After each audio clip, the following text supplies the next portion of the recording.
Gèneres de Punt-la-Torre va ser fundada l'any 1900 per Daniel Carreras i Jubert. És la botiga de gèneres de punt oberta i ininterrompudament més antiga de Catalunya i molt probablement la que millor ha conservat els elements i la traça originals. La botiga de gèneres de Punt-la-Torre ens transporta a través del túnel del temps. Gèneres de Punt-la-Torre està situada a Barcelona, a la cantonada de la plaça Universitat i la ronda de Sant Antoni. Des dels seus inicis sempre ha estat emplaçada al mateix indret. S'ha dedicat a la mateixa activitat i ha estat dirigida per la mateixa nissaga familiar. Els actuals propietaris són la quarta generació Carreras al capdavant de la torre.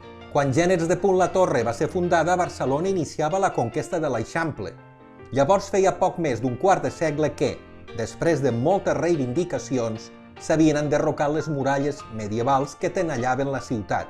Gèneres de Punt-la-Torre va ser situada al primer espai extramurs de la ciutat, l'eix format pel Passeig de Gràcia i les rondes de Sant Antoni i de Sant Pere, molt a prop del nou edifici de la Universitat de Barcelona, recuperada unes dècades abans. Precisament la creació de Gèneres de Punt-la-Torre estaria molt relacionada amb aquella explosió constructiva i demogràfica.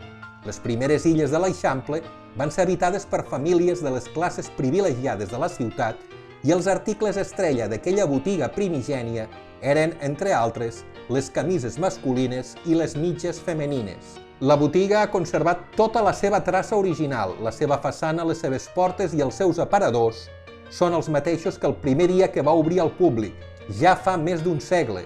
I a l'interior, el seu llarg taulell i les seves lleixes són les mateixes que han vist passar un mínim de 5 generacions de barcelonins.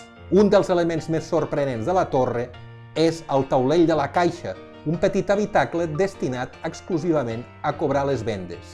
La torre és un testimoni viu i injustament mal conegut d'una època de gran ebullició que explica la Barcelona i la Catalunya actuals.